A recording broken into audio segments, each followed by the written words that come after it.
Kerala PSC HSA mathematics module 3 calculus ആണ് നമ്മൾ discuss ചെയ്തുകൊണ്ടിരിക്കുന്നത്. ഇന്നത്തെ ടോപ്പിക് ഡിസ്കണ്ടിന്യൂസ് ഫംഗ്ഷൻസ്.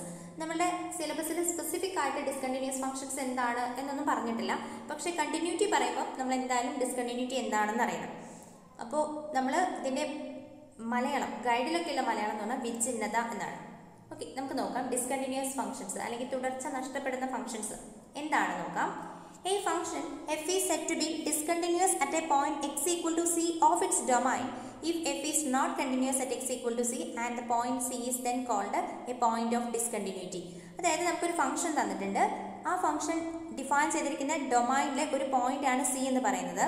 നമ്മൾ സി എന്ന് പറയുന്ന പോയിന്റിൽ ഫംഗ്ഷൻ കണ്ടിന്യൂസ് അല്ലെങ്കിൽ നമ്മൾ എന്ത് പറയും? സി എന്ന് പറയുന്ന പോയിന്റിനെ പോയിന്റ് ഓഫ് ഡിസ്കണ്ടിന്യൂറ്റി എന്ന് പറയും. നമുക്കറിയാം നമ്മൾ ഓൾറെഡി പറഞ്ഞിട്ടുള്ളതാണ്. നമ്മളിങ്ങനെ ഒരു ഗ്രാഫ് വരയ്ക്കുമ്പോൾ നമുക്ക് എവിടെ വെച്ചിട്ടെങ്കിലും ബ്രേക്ക് ആവുകയാണെങ്കിൽ നമുക്ക് ഈ പോയിന്റിനെ പോയിന്റ് ഓഫ് ഡിസ്കണ്ടിന്യൂറ്റി എന്നാണ് പറയുന്നത്. ഓക്കെ, അവിടെ വെച്ചിട്ട് ബ്രേക്ക് വരികയാണെങ്കിൽ ആ പോയിന്റിൽ ഫംഗ്ഷൻ കണ്ടിന്യൂസ് അല്ല എന്നാണ് പറയുന്നത്. അപ്പോൾ നമ്മളിവിടെ പറയാൻ ഉദ്ദേശിക്കുന്നത് ടൈപ്സ് ഓഫ് ഡിസ്കണ്ടിന്യൂറ്റി ആണ്. നമ്മൾ ഡിഗ്രിക്കൊക്കെ പഠിക്കുന്നുണ്ട്, 4 തരം ഡിസ്കണ്ടിന്യൂറ്റീസ് പഠിക്കുന്നുണ്ട്. അപ്പോൾ ആ 4 എണ്ണം ഏതാണെന്ന് പെട്ടെന്ന് ഓടിച്ചു പോവാം. കാരണം ഇത് വലിയ ഇമ്പോർട്ടൻ്റ് ആയിട്ടുള്ളൊരു ടോപ്പിക് അല്ല HSAയിൽ. പക്ഷേ ഇൻ കേസ് നമ്മളോട് കണ്ടിന്യൂസ് എക്സ്റ്റൻഷൻ ചോദിച്ചാൽ അല്ലെങ്കിൽ എന്താണ് ഇൻഫൈനൈറ്റ് ഡിസ്കണ്ടിന്യൂറ്റി, എന്താണ് കണ്ടിന്യൂറ്റി ഓഫ് ഫസ്റ്റ് കൈൻഡ് എന്നുള്ള കാര്യങ്ങളൊക്കെ ചോദിച്ചു കഴിഞ്ഞാൽ നമ്മൾ കൺഫ്യൂഷൻ അടിച്ച് പോകരുത്. അതുകൊണ്ടാണ് ഈ ടോപ്പിക്കും കൂടി ഇൻക്ലൂഡ് ചെയ്തത്. Types of discontinuity. First one, removable discontinuity. A function f is said to have a removable discontinuity at a point c if limit x tends to c f of x exists but not equal to f of c. അതായത് ഒരു ഫംഗ്ഷന് removable discontinuity ആണ് ഉള്ളതെന്ന് പറയണമെങ്കിൽ അവിടുത്തെ ആ C എന്ന് പറയുന്ന പോയിന്റിൽ റിമൂവബിൾ ഡിസ്കണ്ടിന്യൂറ്റി ആണ് ഉള്ളത് എന്ന് പറയണമെങ്കിൽ ആ പോയിന്റിലെ ലിമിറ്റിംഗ് വാല്യൂ എക്സിസ്റ്റ് ചെയ്യുന്നുണ്ട്, ഫംഗ്ഷൻ വാല്യൂയും എക്സിസ്റ്റ് ചെയ്യുന്നുണ്ട്. പക്ഷെ ഇത് രണ്ടും ഈക്വൽ ആവുന്നില്ല. ഓക്കെ, ഒരു പോയിന്റിൽ റിമൂവബിൾ ഡിസ്കണ്ടിന്യൂറ്റി ആണ് എന്ന് പറയാൻ അതിൻ്റെ ഫംഗ്ഷൻ വാല്യൂവും ലിമിറ്റിംഗ് വാല്യൂ ആ പോയിന്റിൽ എക്സിസ്റ്റ് ചെയ്യുന്നുണ്ട്, but they are not equal. അങ്ങനെയുള്ള കേസിലാണ് നമുക്ക് റിമൂവബിൾ ഡിസ്കണ്ടിന്യൂറ്റി എന്ന് പറയുന്നത്. ഈ പേര് തന്നെയുണ്ട് അതിൻ്റെ കാര്യം. ഒരു ഡിസ്കണ്ടിന്യൂറ്റി റിമൂവബിൾ ഡിസ്കണ്ടിന്യൂറ്റി ആണെന്ന് പറയണമെങ്കിൽ അതിനെ നമുക്ക് റിമൂവ് ചെയ്ത് മാറ്റാൻ കഴിയും. ആ ഫംഗ്ഷനെ റീഡിഫൈൻ ചെയ്ത് കഴിഞ്ഞാൽ നമുക്ക് ആ ഫംഗ്ഷനെ കണ്ടിന്യൂസ് ആക്കി മാറ്റാൻ കഴിയും. അതാണ് അതിൻ്റെ അർത്ഥം. Okay, limit x tends to C F of X is not equal to F of C. Just പറഞ്ഞിട്ടുണ്ട് കേട്ടോ അവിടെ.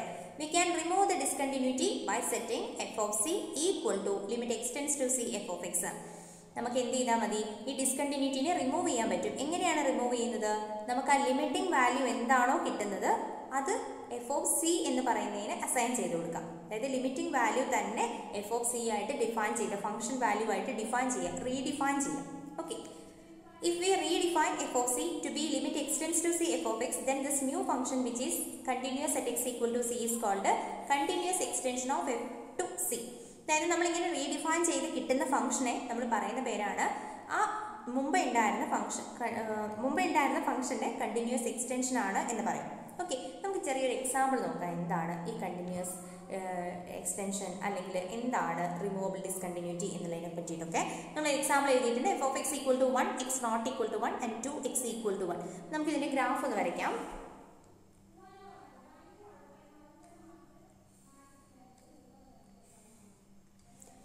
അപ്പോൾ ഇവിടെ നമുക്കൊരു ചെറിയ പ്രശ്നമുണ്ട്.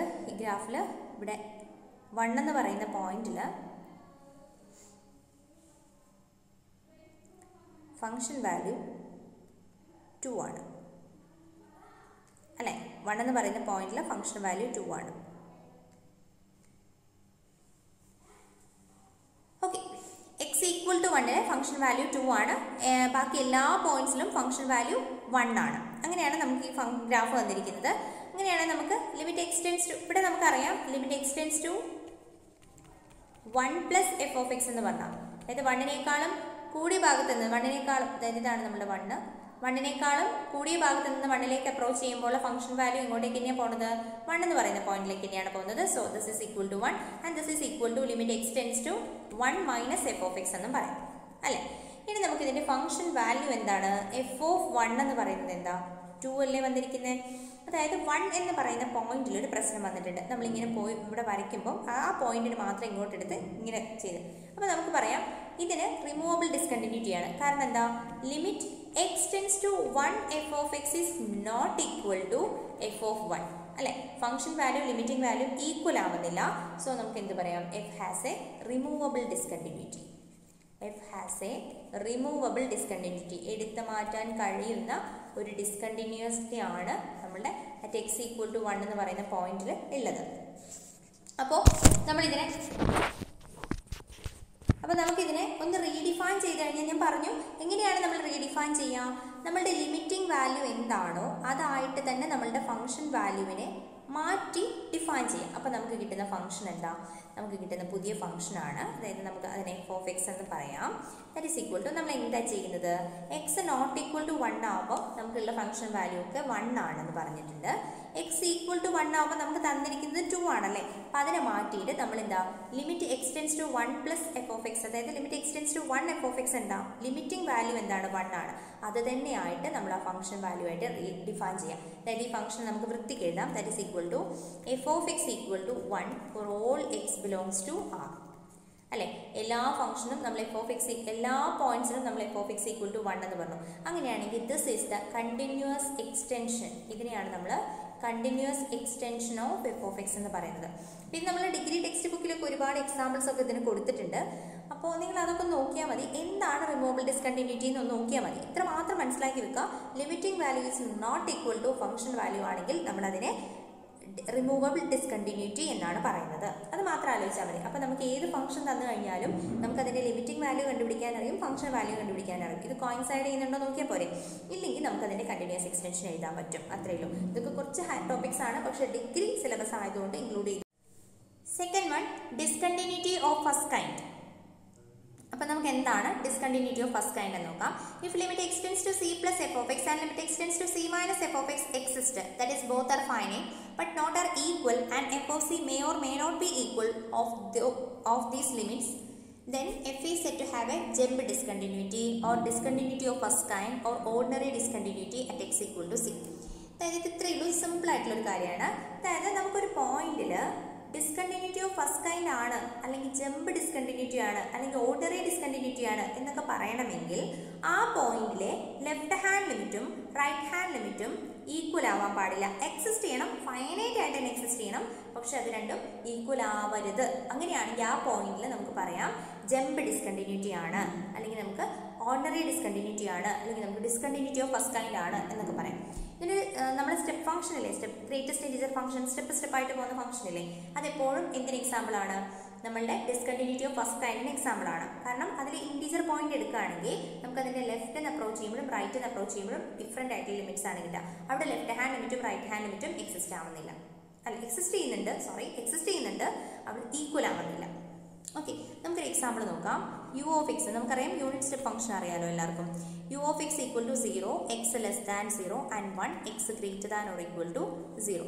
ഇതിൻ്റെ ഗ്രാഫ് വരുന്നത് ഓക്കെ ഇങ്ങനെയാണ്. അപ്പോൾ ഇവിടുന്ന് ഇങ്ങനെ പോയി ഇവിടം വരെ വരും. എന്നിട്ട് ഇവിടെ ഒരു ഡോട്ട് ഉണ്ട്, ഇവിടെ നമ്മൾ 1 എന്ന് പറയുന്ന പോയിന്റിൽ ഇങ്ങനെ പോകും. ഓക്കെ, ഇവിടെ നിങ്ങൾ നോക്കുക, ലിമിറ്റ് എക്സ്റ്റെൻസ് ടു, ഇവിടെ നമുക്ക് limit x tends to 0 plus F of X എന്താണ്? അതായത് 0യേക്കാളും കൂടിയ ഭാഗത്ത് നിന്ന് 0ലേക്ക് അപ്രോച്ച് ചെയ്യുമ്പോൾ ഫംഗ്ഷൻ വാല്യൂ എങ്ങോട്ടേക്കാണ് പോകുന്നത്? 1ലേക്കാണ് പോകുന്നത്. So this is equal to 1. And limit x tends to 0 minus F of X എന്താണ്? 0യേക്കാളും കുറഞ്ഞ ഭാഗത്ത് നിന്ന് 0യിലോട്ട് അപ്രോച്ച് ചെയ്യുമ്പോൾ ഫംഗ്ഷൻ വാല്യൂ അതിൻ്റെ മുകളിൽ കൂടി തന്നെ 0ലേക്ക് തന്നെയാണ് പോകുന്നത്. That is equal to 0. അതായത് ഇവിടെ നമുക്ക് പറയാം left hand limit is not equal to right hand limit. ഇത് രണ്ടും ഫൈനൈറ്റ് ആയിട്ട് എക്സിസ്റ്റ് ചെയ്യുന്നുണ്ട്, ഫൈനൈറ്റും ആണ്. ഓക്കെ, എന്നിട്ട് നമുക്ക് പക്ഷേ ലെഫ്റ്റ് ഹാൻഡ് ലിമിറ്റും റൈറ്റ് ഹാൻഡ് ലിമിറ്റും ഈക്വൽ ആവുന്നില്ല. സോ ഇവിടെ എന്താണ്? ഒരു ജമ്പ് ഡിസ്കണ്ടിന്യൂറ്റിയാണ്. അവിടെ ഒരു ജമ്പ് ഡിസ്കണ്ടിന്യൂറ്റിയാണ് ഉണ്ടാവുക. ഇതിന് ഒരുപാട് ഇമ്പോർട്ടൻസ് ഉണ്ട് കേട്ടോ മാത്സിൽ. അതാണ് നമ്മളുടെ ഹയർ മാത്സിലോട്ട് പോകുമ്പോൾ ഇതിന് ഒരുപാട് ഇമ്പോർട്ടൻസ് ഉണ്ട്. പക്ഷെ നമുക്ക് ഇത്രയൊക്കെ പറഞ്ഞാൽ മതി എന്താണെന്നുള്ള കാര്യങ്ങൾ. അപ്പോൾ നിങ്ങൾക്ക് എപ്പോഴും ലിമിറ്റ് കണ്ടുപിടിക്കാൻ അറിയാം. അപ്പോൾ ലിമിറ്റ് കണ്ടുപിടിക്കാൻ അറിയുമ്പോൾ ജസ്റ്റ് ലെഫ്റ്റ് ഹാൻഡ് ലിമിറ്റും റൈറ്റ് ഹാൻഡ് ലിമിറ്റും കണ്ടുപിടിച്ച് കഴിഞ്ഞാൽ അതിൻ്റെ നേച്ചർ എന്താണെന്ന് മനസ്സിലാക്കാൻ കഴിയുമല്ലോ. അത് വെച്ചിട്ട് ജസ്റ്റ് ഒന്ന് അപ്രോച്ച് ചെയ്താൽ മതി, വേറൊന്നും വേണ്ട. ഓക്കെ, ഇനി നമുക്ക് third one, discontinuity of second kind. Discontinuity of second kind എന്താണ്?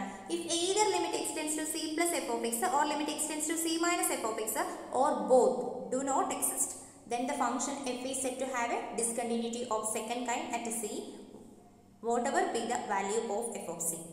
അതായത് ഇവിടെ നമ്മൾ പറയുന്നത് നേരത്തെ നമ്മൾ പറഞ്ഞത് ഡിസ്കണ്ടിന്യൂറ്റി ഓഫ് ഫസ്റ്റ് കൈൻഡിൽ അത് LHലും RHലും ഈക്വൽ ആവരുത്, പക്ഷെ എക്സിസ്റ്റ് ചെയ്യണം ഫൈനൈറ്റ് ആയിട്ട് എന്നാണ്. പക്ഷെ ഇവിടെ നമ്മൾ പറയുന്നത് LHലോ RHലോ അല്ലെങ്കിൽ LHലും RHലും രണ്ടും എന്താണ് എക്സിസ്റ്റ് ചെയ്യാനേ പാടില്ല. ഒന്നുകിൽ LHൽ എക്സിസ്റ്റ് ചെയ്യാൻ പാടില്ല, അല്ലെങ്കിൽ RHൽ എക്സിസ്റ്റ് ചെയ്യാൻ പാടില്ല, അല്ലെങ്കിൽ രണ്ടും എക്സിസ്റ്റ് ചെയ്യാൻ പാടില്ല. അങ്ങനെയാണെങ്കിൽ ആ ഫംഗ്ഷന് ആ പോയിന്റിൽ നമുക്ക് പറയാം discontinuity of the second kind ആണ്. ഓക്കെ, സി എന്ന് പറയുന്ന പോയിന്റിൽ ഡിസ്കണ്ടിന്യൂറ്റി ഓഫ് സെക്കൻഡ് കൈൻഡ് ആവണമെങ്കിൽ ആ പോയിന്റിലെ ലെഫ്റ്റ് ഹാൻഡ് ലിമിറ്റോ റൈറ്റ് ഹാൻഡ് ലിമിറ്റോ അല്ലെങ്കിൽ രണ്ടും എക്സിസ്റ്റ് ചെയ്യുകയില്ല. അങ്ങനെയാണെങ്കിൽ നമുക്ക് പറയാം ആ പോയിന്റിൽ the function has A discontinuity of second kind. Okay, അതിന് ഇപ്പം 1/xന്റെ വാല്യൂ എന്ത് തന്നെയോ ആയിക്കോട്ടെ കേട്ടോ, പക്ഷെ എക്സിസ്റ്റ് ചെയ്യാൻ പാടില്ല എന്നാണ് പറയുന്നത്. അത് എക്സിസ്റ്റ് ചെയ്യാനേ പാടില്ല എന്നാണ് ഉദ്ദേശിക്കുന്നത്. അപ്പം ഇതിന് എപ്പോഴും ഇമ്പോർട്ടൻ്റ് ആയിട്ടൊരു എക്സാമ്പിൾ ഉണ്ട്. നമ്മൾ യൂണിവേഴ്സിറ്റിക്കൊക്കെ വളരെ ഇഷ്ടപ്പെട്ട ഒരു എക്സാമ്പിളാണ് y = sin 1/x. അപ്പോൾ നമ്മൾ എപ്പോഴും ക്വസ്റ്റ്യൻ ഉണ്ടാവും ഇതിൽ y = sin 1/x. ഇത് നമുക്കറിയാം. ഇതിൻ്റെ ഗ്രാഫ് നിങ്ങളൊന്ന് എന്താ പറയുക, ഞാൻ വരച്ചു കഴിഞ്ഞത് ശരിയാവില്ല, അതുകൊണ്ടാണ് ഇതിങ്ങനെ ഓസിലേറ്റ് ചെയ്തുകൊണ്ടിരിക്കും. അപ്പോൾ ഇങ്ങോട്ടേക്ക് പോകുന്നതോടെ ഇങ്ങനെ ഓസിലേറ്റ് ചെയ്ത് ഇവിടെ ഇങ്ങനെ വരും. നിങ്ങളൊന്ന് ഗൂഗിൾ ചെയ്ത് നോക്കുക, അല്ലെങ്കിൽ ഗ്രാഫ് വരയ്ക്കുന്ന ആപ്പുകൾ ഉണ്ടാവും, അതിൽ നിന്ന് ജസ്റ്റ് ഈ sin 1/x ഒന്ന് വരച്ച് നോക്കുക. അപ്പോൾ നിങ്ങൾക്ക് കറക്റ്റായിട്ട് മനസ്സിലാവും എന്താണെന്നുള്ളത്. പിന്നെ എന്താണെന്ന് വെച്ചാൽ നമ്മൾ ഈ സീറോയിലോട്ട് ഇപ്പം നമുക്ക് it is discontinuous at x = 0 പറഞ്ഞിട്ടുണ്ടായിരുന്നു എന്ന് തോന്നുന്നു കഴിഞ്ഞ ക്ലാസ്സിൽ.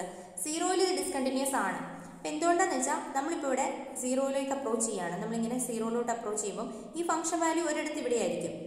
പെട്ടെന്ന് അടുത്ത പോയിന്റ് എത്തുമ്പോഴത്തേക്കും ഫംഗ്ഷൻ വാല്യൂ അടുത്ത -1 വന്നിട്ടുണ്ടാവും, പിന്നെ ഫംഗ്ഷൻ വാല്യൂ 1 വന്നിട്ടുണ്ടാവും, പിന്നെ -1 വന്നിട്ടുണ്ട്. സീറോയൊക്കെ അടുക്കുന്തോറും ഈ ഫംഗ്ഷൻ വാല്യൂ 1നും -1നും ആയിട്ട് ഇങ്ങനെ ഓസിലേറ്റ് ചെയ്തുകൊണ്ടേയിരിക്കും. അതായത് ഇറ്റ് ഓസിലേറ്റ്സ് ടു മച്ച്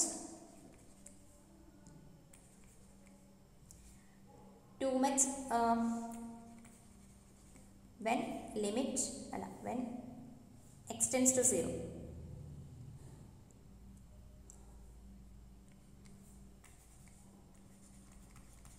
ഇതിങ്ങനെ 1നും -1നും ഇടയിൽ ഓസിലേറ്റ് ചെയ്തുകൊണ്ടിരിക്കും. അതിൻ്റെ അർത്ഥം അതിന് ലിമിറ്റ് എക്സിസ്റ്റ് ചെയ്യുന്നില്ല എന്ന പെർട്ടിക്കുലർ ലിമിറ്റ് നമുക്ക് കണ്ടുപിടിക്കാനേ പറ്റുന്നില്ല.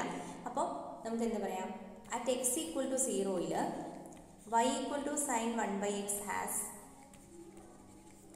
has a discontinuity of second kind. cos 1/x ഇതിന് എക്സാമ്പിൾ തന്നെയാണ് കേട്ടോ. പിന്നെ നേച്ചർ മനസ്സിലാക്കി വെച്ചാൽ 2-3 എക്സാമ്പിൾസ് ഒക്കെ പഠിച്ചു വെച്ചാൽ മതി. നമ്മൾ സെറ്റ് എക്സാമിനൊക്കെ എപ്പോഴും ചോദിക്കുന്ന ക്വസ്റ്റ്യൻസ് ആണ്. പക്ഷേ HSCക്ക് ചോദിക്കുമെന്ന് അറിയില്ല, പക്ഷേ ഇതൊന്ന് ഒഴിവാക്കാൻ എനിക്ക് തോന്നിയില്ല, അതുകൊണ്ടാണ്. Next infinite discontinuity. അപ്പോൾ നിങ്ങൾ മനസ്സിലാക്കേണ്ട ഒരു കാര്യം, നാലാമത്തെ ഡിസ്കണ്ടിന്യൂറ്റിയുടെ പേര് തന്നെ ഇൻഫൈനൈറ്റ് ഡിസ്കണ്ടിന്യൂറ്റി ആണ്. അതായത് ഇൻഫൈനൈറ്റ് ആയിട്ട് ഒരു ലിമിറ്റ് എക്സിസ്റ്റ് ചെയ്യുകയാണെങ്കിൽ അത് ഡിസ്കണ്ടിന്യൂസ് തന്നെയാണ് എന്ന് അർത്ഥമാക്കുക. അതായത് അത് ഫൈനൈറ്റ് അല്ല. അപ്പോൾ നമ്മളെപ്പോഴും കണ്ടിന്യൂറ്റി എന്ന് പറയുമ്പോൾ ഫൈനൈറ്റ് ലിമിറ്റ്സിനാണ് പ്രാധാന്യം കൊടുക്കേണ്ടത് അവിടെ.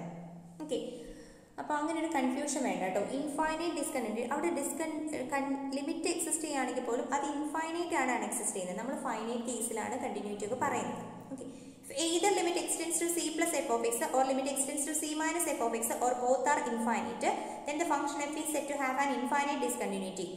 അപ്പോൾ നമ്മൾ പറയുകയാണ് ഒന്നുകിൽ LHൽ അല്ലെങ്കിൽ RHൽ അല്ലെങ്കിൽ രണ്ടും ഒരു പോയിന്റിൽ ഇൻഫൈനൈറ്റ് ആണെന്നുണ്ടെങ്കിൽ നമുക്ക് പറയാം ആ ഫംഗ്ഷന് ഇൻഫൈനൈറ്റ് ഡിസ്കണ്ടിന്യൂറ്റി ആണ് എന്ന് പറയാം. ഓക്കെ, അപ്പോൾ നമ്മൾ പറയാം അത് ഇൻഫൈനൈറ്റിൽ എക്സിസ്റ്റ് ചെയ്യാം, അത്രയേ ഉള്ളൂ. അല്ലാതെ അതിന് ഇൻഫൈനൈറ്റ് ലിമിറ്റ് ആണ് എന്ന് പറയുന്നതിൻ്റെ തെറ്റില്ല, പക്ഷെ അതെപ്പോഴും നമ്മൾ ഡിസ്കണ്ടിന്യൂറ്റി ആയിട്ടാണ് കണക്കാക്കുന്നത്. ഓക്കെ, ഇൻഫൈനൈറ്റ് ലിമിറ്റ് ഉണ്ടെങ്കിൽ പോലും നമ്മൾ കണ്ടിന്യൂസ് ഫംഗ്ഷൻസ് എടുക്കുമ്പോൾ ലിമിറ്റ്സിന് LHL വാല്യൂ RHL വാല്യൂ നമുക്ക് ഇൻഫൈനൈറ്റ് ആയിട്ടാണ് കിട്ടുന്നതെങ്കിൽ അതിന് നമ്മളൊരു ഡിസ്കണ്ടിന്യൂറ്റി ആയിട്ടാണ് കൺസിഡർ ചെയ്യുന്നത്. ഓക്കെ, നമുക്ക് എല്ലാവർക്കും പരിചയമുള്ളൊരു എക്സാമ്പിൾ ഉണ്ട് അല്ലേ, 1/x ഞാൻ എടുക്കുന്നത് ഇപ്പം 1/x² ആണ്. സോ ഇങ്ങനെ 1/x² ഗ്രാഫ് ഇങ്ങനെ പോകും, അതുപോലെ തന്നെ ഇവിടെ നിന്ന് ഇങ്ങോട്ട് പോവാം. അപ്പോൾ നിങ്ങൾ നോക്കുക, ഇവിടെ limit x tends to 0 + 1/x². 1/x² നമ്മൾ 0 അപ്രോച്ച് ചെയ്യുമ്പോഴത്തേക്കും ഈ ഫംഗ്ഷൻ വാല്യൂ ഇവിടെ ആകുമ്പോൾ ഇതാ വരിക, പിന്നെ ഇങ്ങനെ വന്നു ഇങ്ങനെ പോയിക്കൊണ്ടേയിരിക്കും. അതായത് it is equal to infinity ആണ്. അതുപോലെ തന്നെയാണ് ലിമിറ്റ് എക്സ്റ്റെൻസ് ടു 0 മൈനസ് എടുത്തു കഴിഞ്ഞാലും it is equal to 1/x² ആണ്. ഇതിങ്ങനെ അപ്രോച്ച് ചെയ്യുമ്പോൾ നമുക്കിത് ഇൻഫിനിറ്റിയിലോട്ട് പോവുകയാണ് ചെയ്യുക. സോ അതും പോസിറ്റീവ് ഇൻഫിനിറ്റി ആണ്. അതുകൊണ്ട് തന്നെ നമുക്ക് പറയാം 1/x² എന്ന് പറയുന്ന graph is discontinuous at x = 0. Okay, ഇതിൻ്റെ ലിമിറ്റ് ഇൻഫിനിറ്റിയിൽ എക്സിസ്റ്റ് ചെയ്തേക്കാം. പക്ഷെ നമുക്ക് എന്ത് പറയാം, നമുക്ക് എപ്പോഴും കണ്ടിന്യൂറ്റിയുടെ കേസൊക്കെ പറയുമ്പോൾ നമ്മളത് ഡയറക്റ്റ് ആയിട്ട് തന്നെയാണ് പറയാറ്. സോ ഇതൊക്കെയാണ് കാര്യം. അപ്പോൾ sin 1/x ഒക്കെ നന്നായിട്ട് നോട്ട് ചെയ്ത് വെക്കുക. അപ്പോൾ ഇന്ന് ക്വസ്റ്റ്യൻസ് ഉണ്ടെങ്കിൽ ഞാൻ ഗ്രൂപ്പിൽ ഷെയർ ചെയ്യാം, അല്ലെങ്കിൽ നമുക്ക് ഈ ഒരു മൊഡ്യൂൾ കഴിഞ്ഞതിന് ശേഷം ഒരു സെക്ഷൻ വെക്കാം, അതിൽ ഇൻക്ലൂഡ് ചെയ്യാം. ഓക്കെ, അപ്പോൾ ഇതാണ് നമ്മളുടെ ഡിസ്കണ്ടിന്യൂസിനെ പറ്റി പറയാനുള്ളത്. അപ്പോൾ നിങ്ങൾക്ക് എന്തെങ്കിലും ഡൗട്ട്സ് ഒക്കെ ഉണ്ടെങ്കിൽ ചോദിക്കുക. വീഡിയോസ് ഇടാൻ ലേറ്റ് ആവുന്നതിന് വളരെയധികം എനിക്കും സങ്കടമുണ്ട്, പക്ഷേ തിരക്കാണ്, അതുകൊണ്ടാണ്. ഓക്കെ, നന്നായിട്ട് പഠിക്കുക. Okay, thank you.